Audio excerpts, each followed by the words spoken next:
1 point with Arnold Gamboa. 1 point with Arnold Gamboa. Good evening, everyone, and welcome to 1 Point, a conversation about faith, hope, and love. And this is Arnold Gamboa, and this is my very first attempt for a YouTube live stream. And I normally do this on Facebook. I will actually do this on Facebook too for the first 4 weeks siguro, no? Kasi itong mga friends ko naman sa Facebook, ayoko namang maging out of place. Although, alam ko kukunti lang naman kayo dyan. Pero hopefully, you can jump in and join me on YouTube later on. And you can benefit from the conversation that we're going to have every Saturday. I'm going to try to do this every Saturday. The goal of this channel is to provide an opportunity for all of us to explore our faith. I know for some of you, this is not something that's clear for you. Hindi pa masyadong klaro sa inyo yung faith. You don't really know, for now, you don't know how your relationship with God is.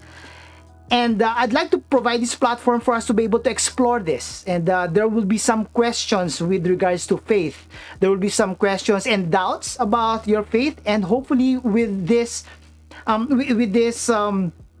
platform, we'll be able to answer those questions and have the conversation. And this is also a platform where I could hopefully provide some hope. Because we are living in a seemingly hopeless world. Ang nangyayari, nakipapansin ko rin masyado sa YouTube, kahit sa Facebook, hindi masyadong hope ang ibinibigay. And so, my attempt today is to provide that venue where we could receive hope in a hopeless world that we are all in right now. And of course, hopefully, by God's grace, we'll be able to experience God's love. And not just yung filial and romantic love. We are hopefully be able to experience God's love. And, when we experience God's love, definitely, it will change everything for all of us. It will change the way we deal with people, the way we deal with our life. So, yan yung natin, yun yung ating goal for this. This is a conversation about faith, hope, and love. And again, I'm going to be doing this regularly on Facebook Saturdays, and Saturdays at 7 o'clock Philippine time. Saturdays 7 o'clock Philippine time.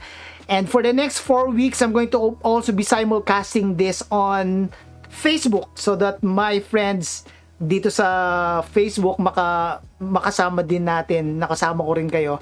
And if you have some questions, suggestions, and you simply would like to converse during this live chat, live stream, you can do so. I'm going to mention some. Nandito si RG. Hi RG, and some friends si RG. Thank you for being here.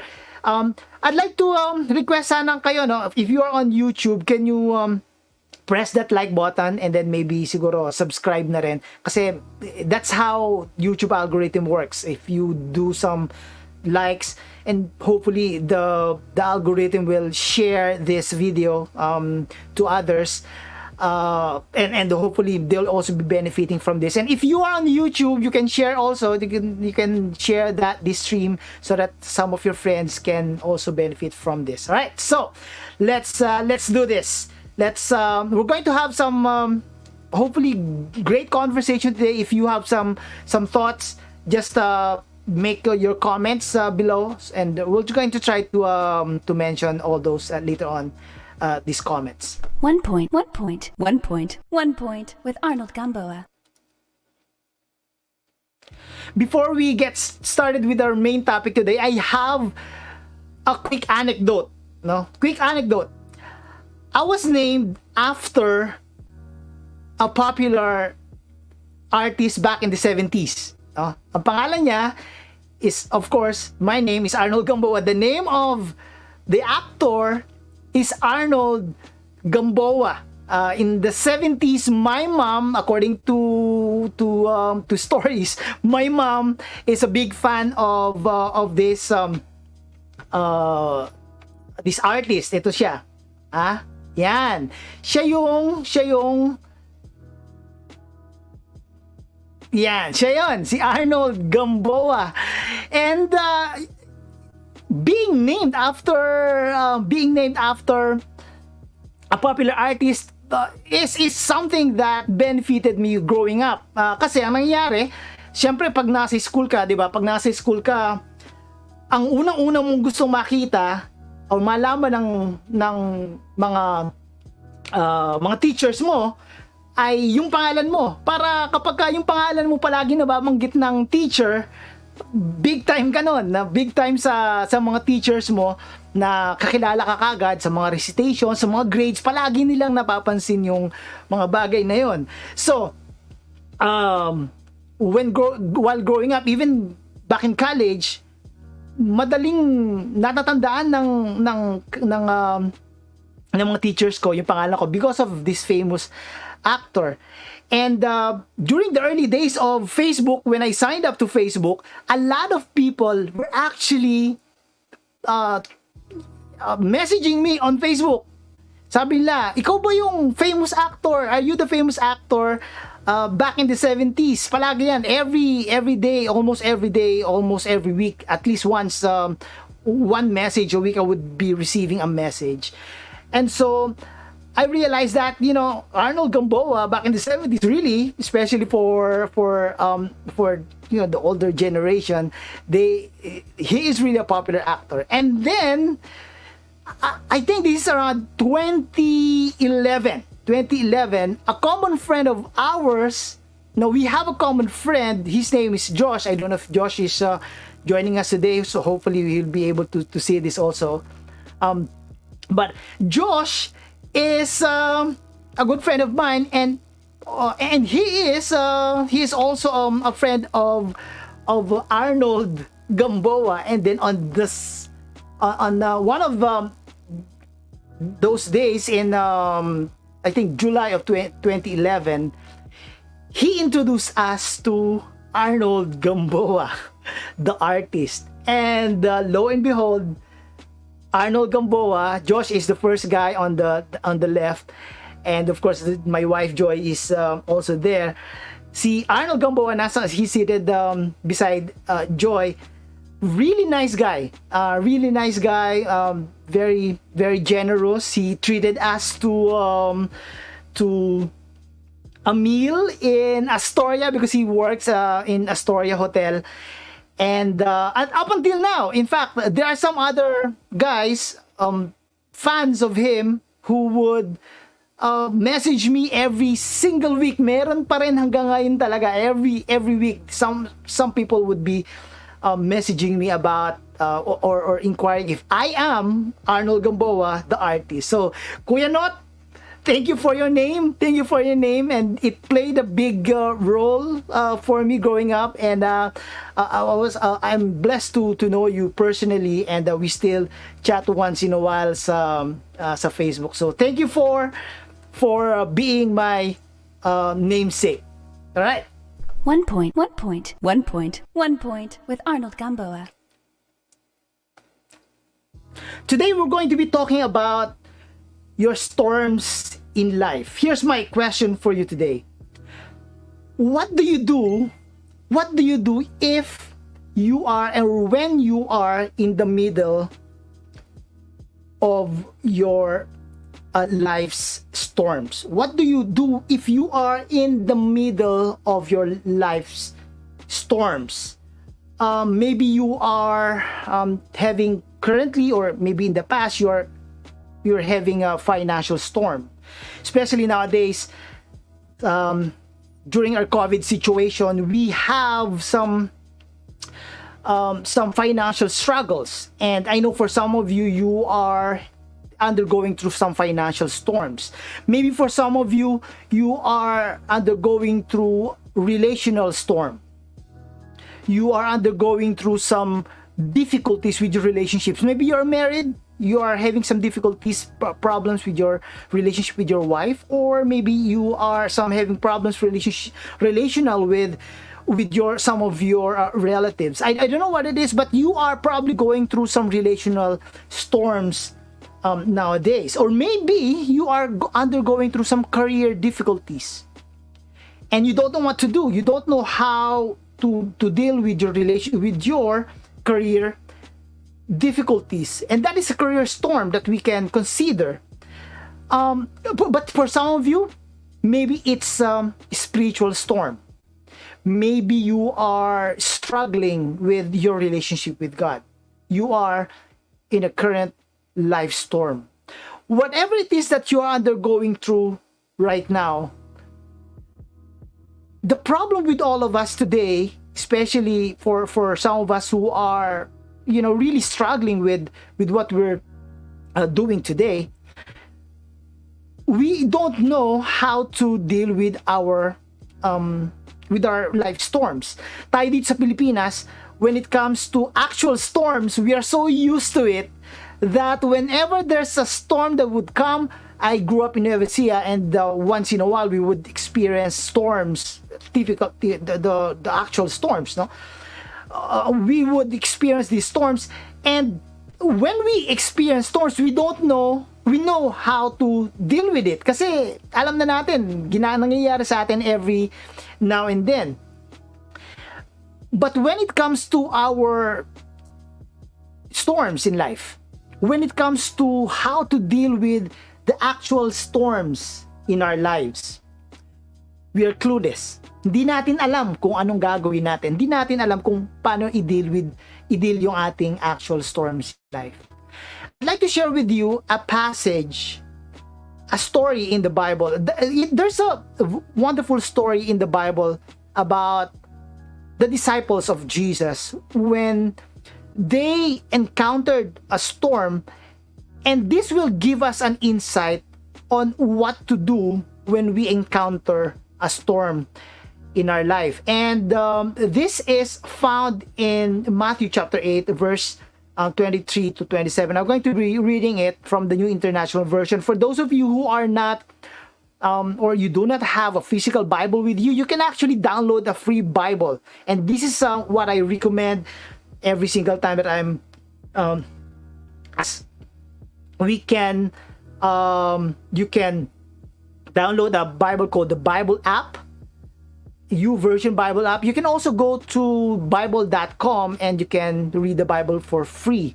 Ito yung nakikita natin sa Matthew chapter 8 verses 23 to 27. It says, and I hope you can see this clearly on your screen. Sabi dito, then he got into the boat and his disciples followed him.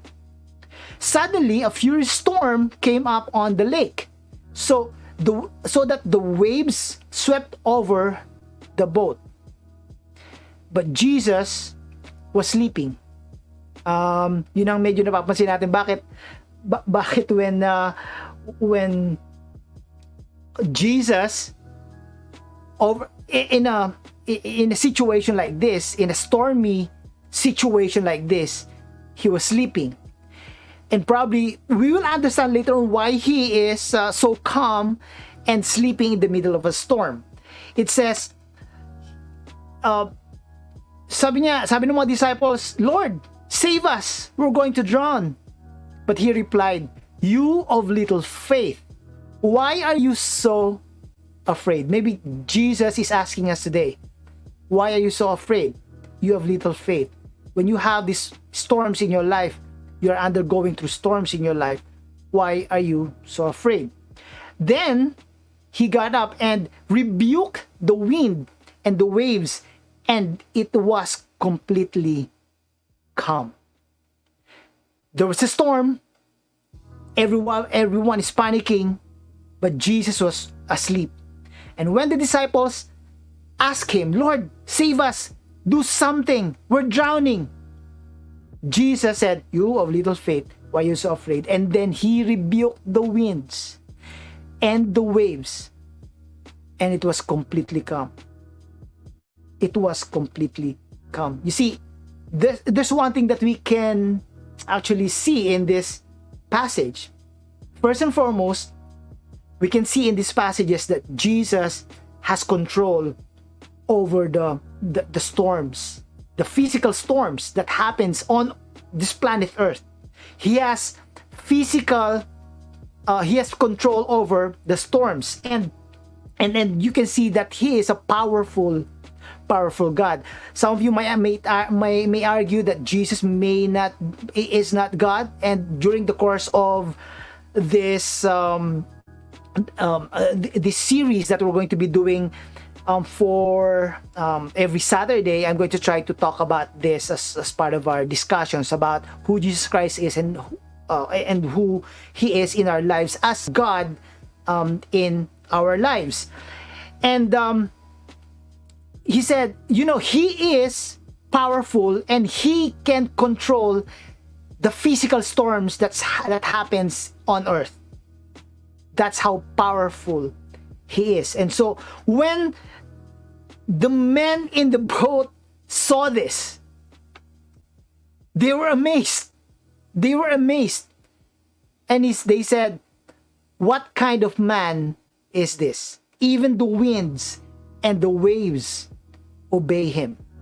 Even the winds and the waves obey Jesus. And you see, this is really what's going on.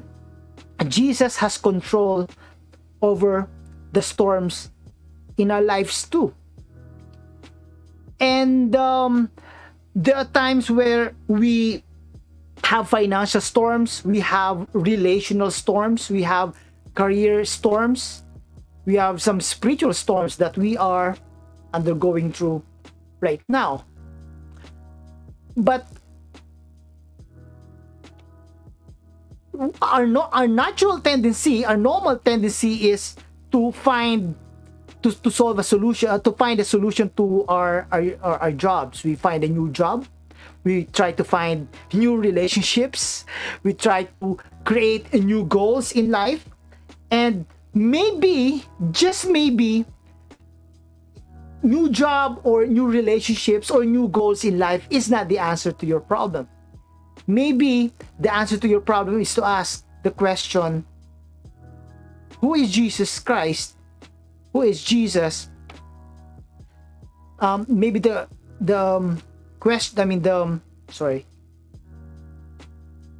thing that we need to be asking today, is this: who is Jesus? Let me try to fix our. There you go.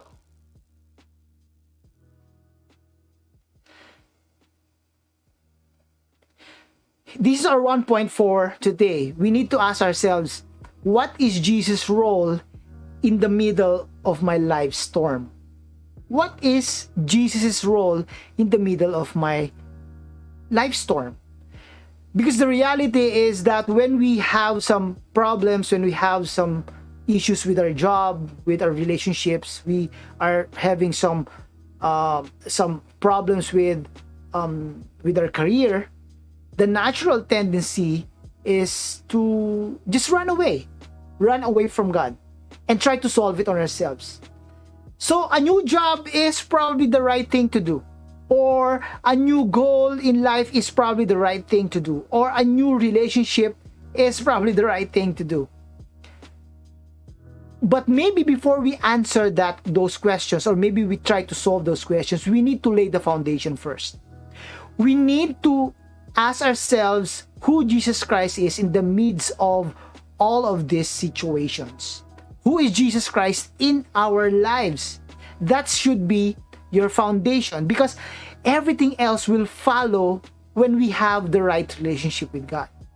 When we have the right relationship with Jesus, if Jesus is at the very center of everything that we do. So ask yourself this question: what is Jesus' role in the middle of my life storm? Because when you answer that question correctly, you have the foundation, and then everything else, every other question in your life will then be answered. 1 point, 1 point, 1 point, 1 point with Arnold Gamboa. One of the most recent shared storm that every one of us, lahat tayo, ito yung ito yung ating kinakaharap sa ngayon eh. One of those things that all of us are experiencing at this point is the pandemic. Kahit na nasan kayo dun sa inyo na kasama ko sa YouTube at sa Facebook, maybe you can answer this question. How are you coping up with the pandemic right now? How are you coping up? Kumusta naman kayo during this pandemic?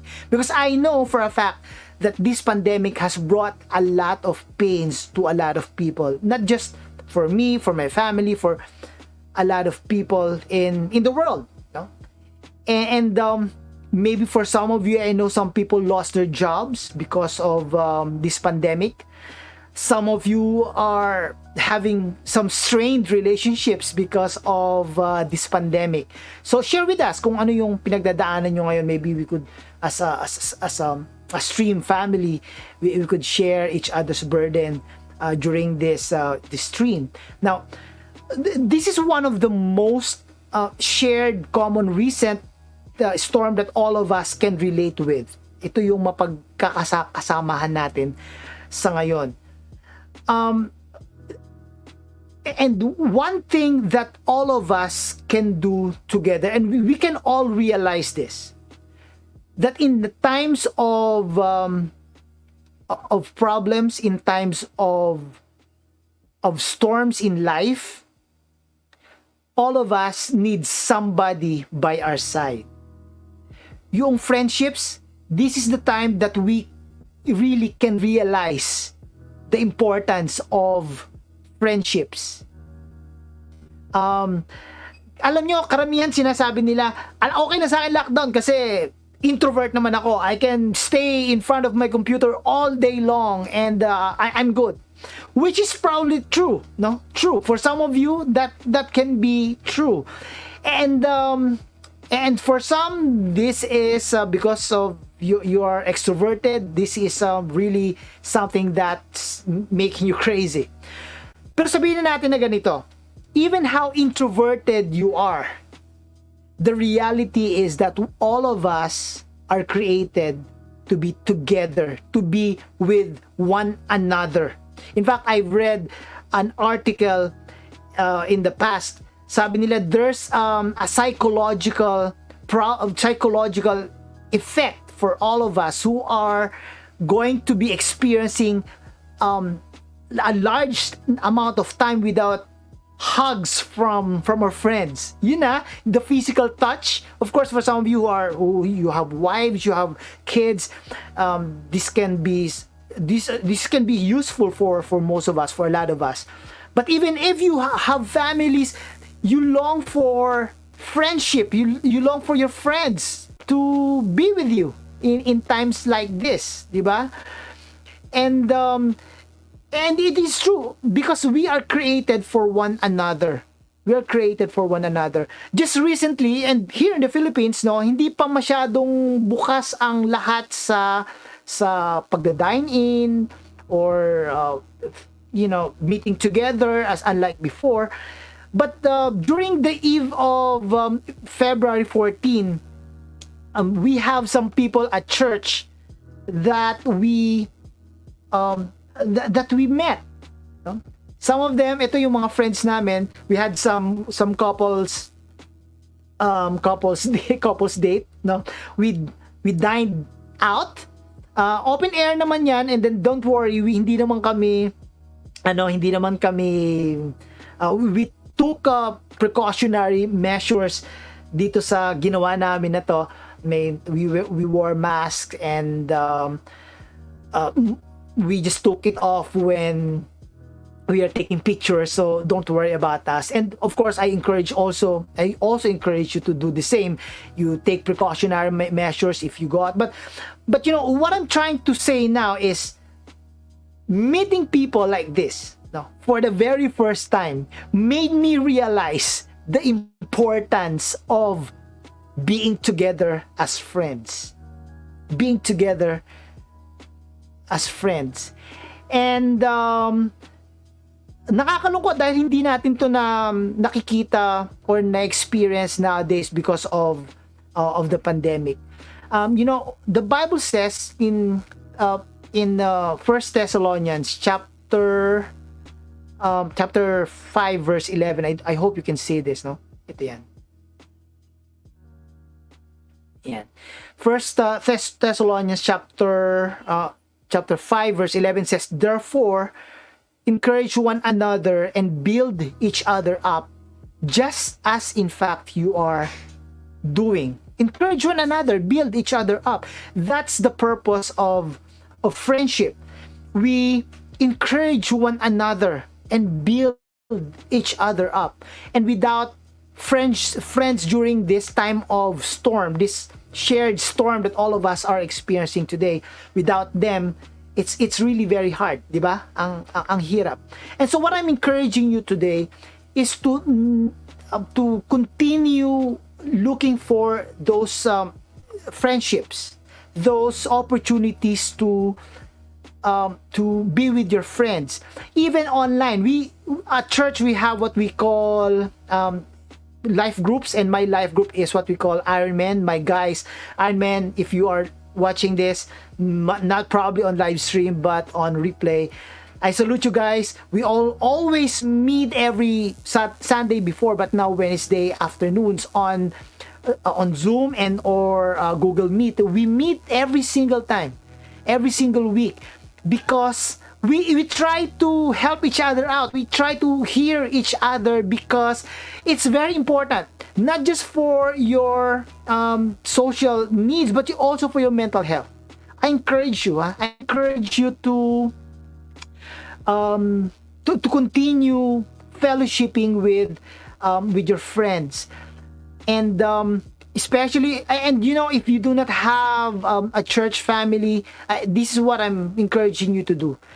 Right now, during the pandemic, try to connect with a local church, a Bible-believing church, because we encourage, this is what we encourage in a Bible-believing church. We encourage fellowshipping. We encourage you being together and talking about your problems, talking about your issues in life. Maybe this is a time for you to share your life with others, share your life with someone, even online, kahit hindi pa physically for now. Be plugged in the local church, and definitely this will help you today in your daily walk, as we struggle. Every one of us has a struggle in our daily, pandemic life nowadays. 1 point with Arnold Gamboa. Vaccines are about to come here in the Philippines. Sabi sa mga bagong balita, next week nandito na daw ang vaccine. Tanong ko dito sa inyo sa stream, magpa-vaccine ba kayo? Ready na ba kayo mag-vaccine? Ready na ba? Type in the comment below, comment box below. Do you want to be vaccinated soon? Ha? Are you willing to be vaccinated? Teka nga muna, magpalamig muna ako, ha? Actually, magpainit kasi medyo kailangan ko munang ng caffeine. Ready na ba kayo mag-vaccine? Ready na? Now, this is not a political commentary. I'm not going to do politics, but all I'm doing is asking you and trying to, and in this stream I might talk about some daily thing that's happening, the current events, and how it relates with our daily lives, with our faith, with how hope plays out in our daily lives, no? And so I heard from the news that next week, vaccines are about to come. Now, for some of you, I have some friends that are thinking of not being vaccinated, and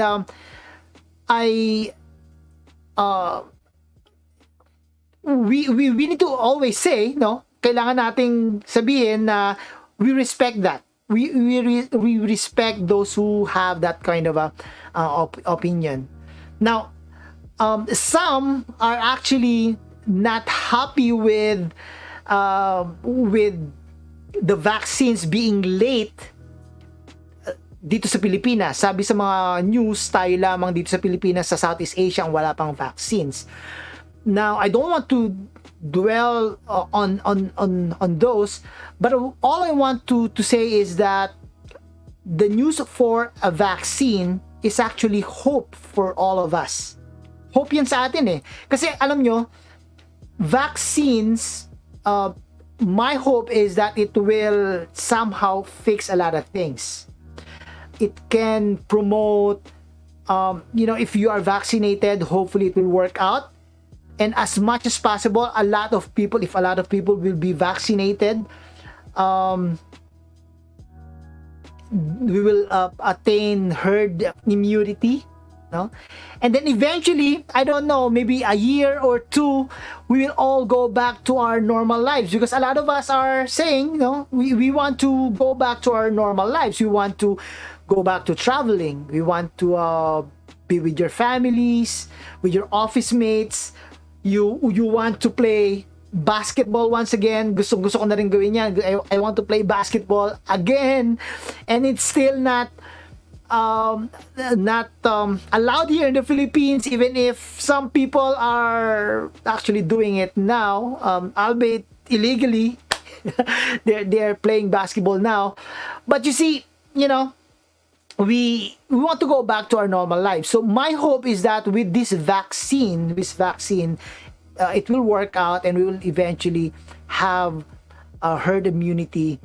Kahit na hindi lahat naman magpa-vaccine, okay lang, basta pinakamadaming tao sana magkaroon ng vaccine so that we could attain herd immunity. So it's hope for all of us. That's my prayer. My prayer is that we can eventually live and go back to our normal lives. And even let's just go back to, let's just support the government. I know for some of you, even me, sometimes I'm not happy with what's going on in our, with how the government is handling this. But let's support our government. Let's support their effort to have everyone in the country vaccinated, so that we will eventually live our normal lives. 1 point. All right, 1 point with Arnold Gamboa. All right, so for those of you who are on stream, thank you for joining me. Si XLS Pro Gamer plays. He's saying, don't dislike this video. Okay lang, kung you don't like the video, they are disliking the video. It's okay. Pero of course, I hope that most of you will like the video, kasi whenever you do it, the YouTube algorithm would be suggesting this video also to some. But it's okay if you don't like the video, I understand that. My hope is again, my hope is just you're going to join me again on Saturday as we do this live stream. Again, sino pang nandito sa stream? You want some shout out? Sito yan, si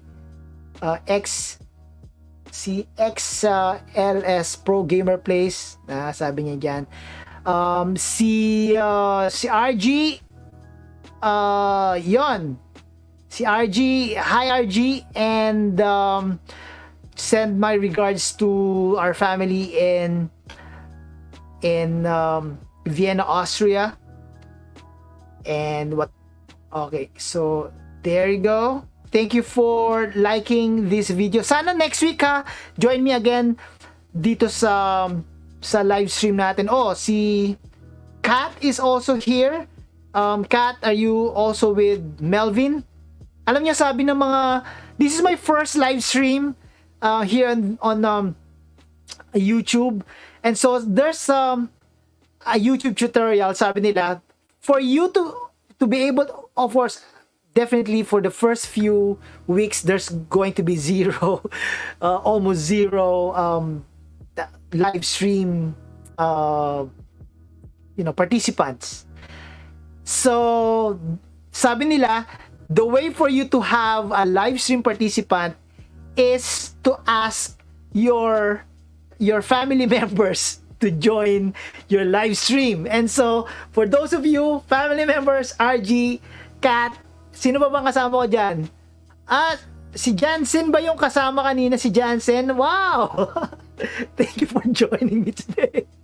This is a family reunions. Next week ulit ask your friends to join me on YouTube live stream. Alright, so my wife is also here with me today. So thank you for joining me. Family members also in Facebook joining. Thank you for joining me today.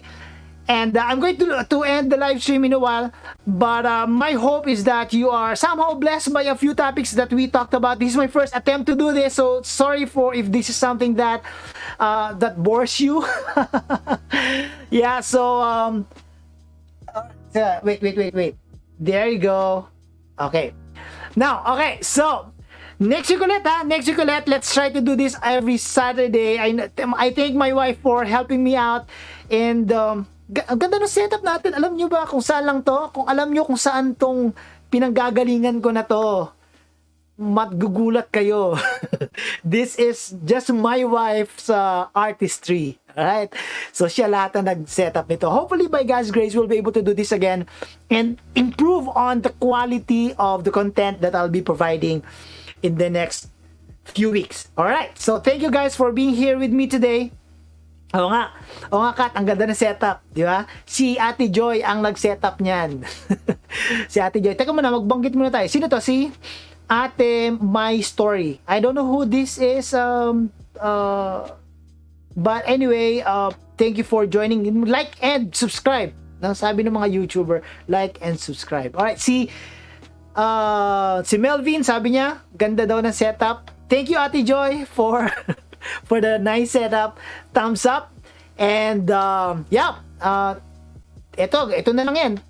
Next week 7 o'clock or kung na-miss nyo yung si Myra pala to. Okay, hi Myra, thank you for joining me today. So next week ulit 7 o'clock, or if you miss the content, if you join in late, it's okay, you can replay this video again later on. But of course, next week, I hope that you can join me again next week at 7 o'clock Saturday. Kukulitin ko ulit yung misis ko sa pag-setup ulit nito by next week. But thank you for joining me today. See you again next week, Saturday at 7 o'clock. 1 point with Arnold Gamboa. 1 point with Arnold Gamboa.